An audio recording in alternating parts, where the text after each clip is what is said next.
Mr. President, I want to give voters who are going to be weighing in on this election a very clear sense of where you stand on this. I think they're all going to like me. I think both sides are going to like me. What's going to have to happen is you're going to have to... Listen, you're asking me a question. What's going to happen is you're going to come up with a number of weeks or months. You're going to come up with a number that's going to make people happy.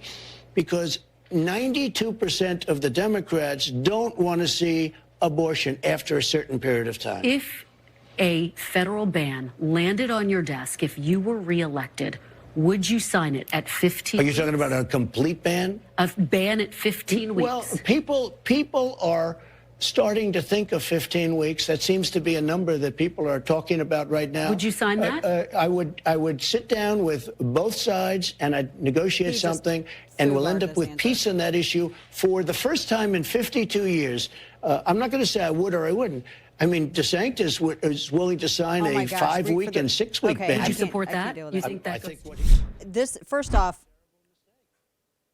he should have rejected her question outright. Welcome to the show. First off, Dana Loesch here with you.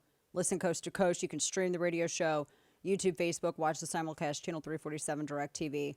I listened to this like 6 million times. Her question, she was setting him up, and he fell all over answering this. He should have answered this better. This is how he should have answered it. He should have said, well, you're asking me if lawmakers, if I serve a second term, if I'm elected and I serve a second term, you're asking me that if lawmakers, if they produced a 15-week ban and got it to my desk, would I sign it? And he would say, his answer should be, so are you disputing 15 weeks?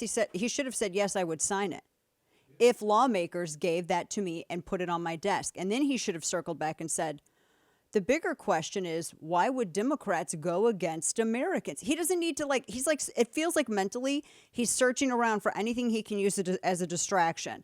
He tried to pick up DeSantis to use that as a shield against having to answer this question. He's like verbally, shuffling around, trying to find a way to get out of this. His answer should have been, yeah, I would have signed it, number one. And number two, 15 weeks is where the majority of Americans, including Democrats surveyed, that is where they fall on this issue. So in doing this, I am simply serving the requests of the majority of Americans, which includes both Democrats and Republicans in numerous surveys. And I think that's a pretty bipartisan thing to do. Don't you agree?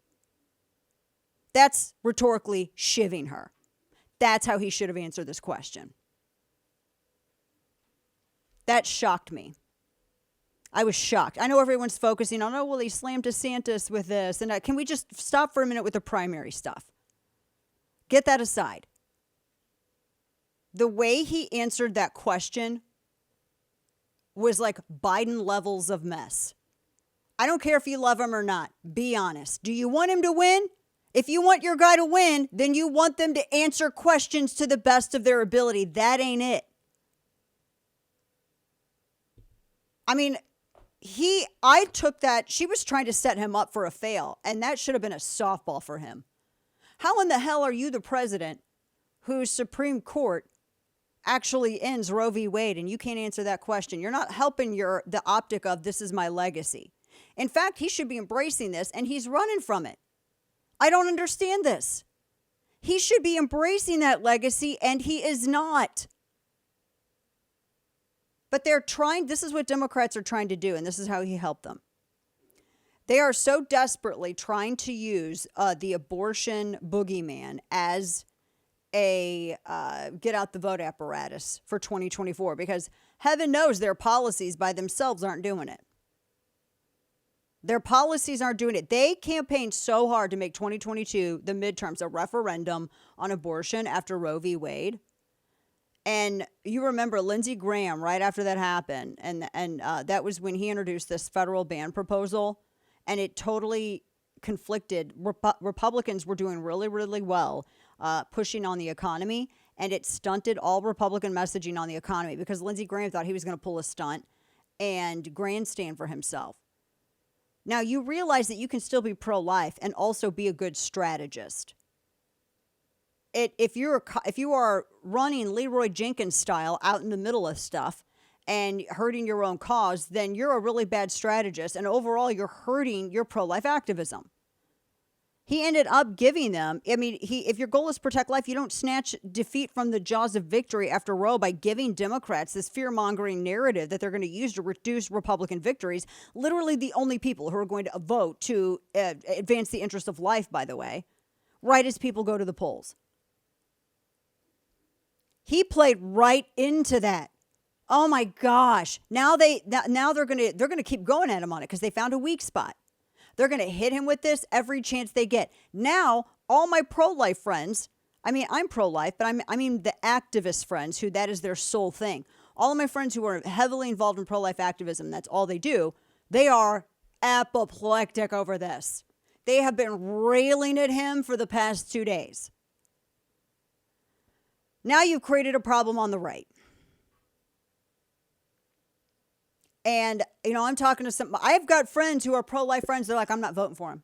Now they're saying they're not. Now, again, I'm telling you this as somebody, I've told you who I like in the primary. But I want to go with the nominee in the general.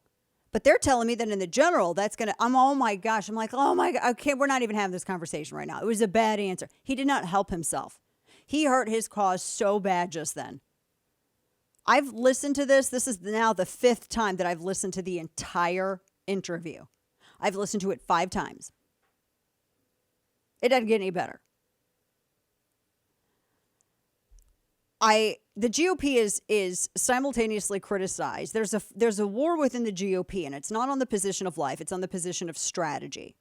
Because you have people who favor a state-by-state approach, and then you have people who want a national approach and I understand the arguments of both. I think it comes down to, whether constitutionally the amendments allow it, and everybody gets centered on, born or naturalized, that, part of the Constitution. And that's something, have the legal eagles fight all over that. I think that people are they're making themselves enemies when they don't need to. But with this, his response there, you can't say, yeah, both sides are going to like me, etc. His answer should have been, well, 15 weeks is where the average American, Democrats and Republicans, there have been numerous surveys. At this point, hundreds of thousands of people surveyed. 15 weeks is the number that everyone falls on. If lawmakers deliver on that bipartisan time, with that 15-week ban, I'll sign that. That's his answer. And then he could also say, isn't that what lawmakers do? Isn't that what people do through their elected representatives? They control what comes up to my desk through the people that they elect.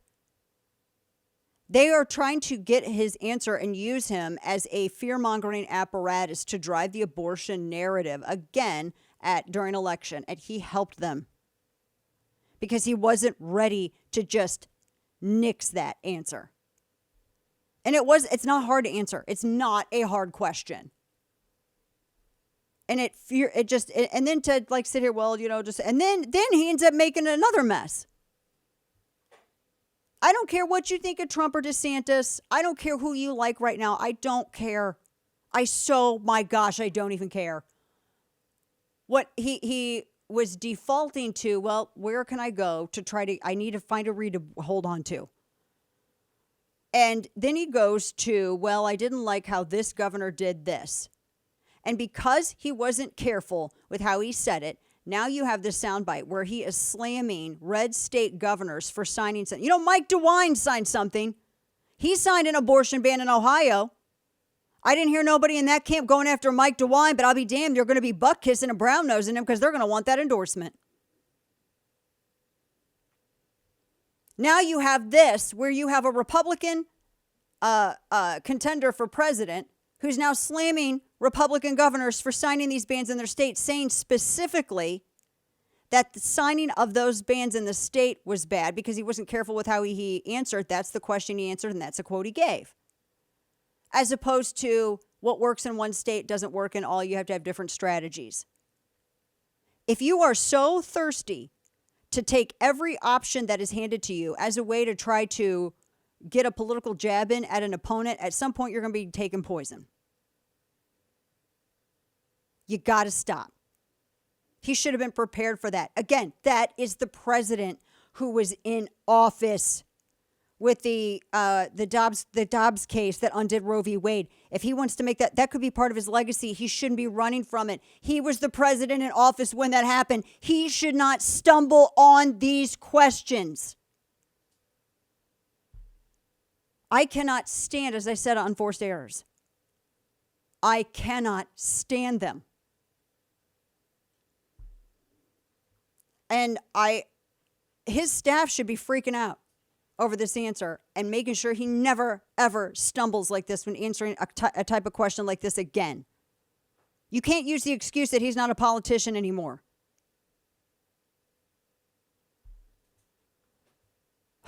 Because now everybody on the right is fighting. I mean, they are at each other's throats now. And Democrats are rubbing their hands. They are gleeful because guess what? They just got some ammo. That's another ad.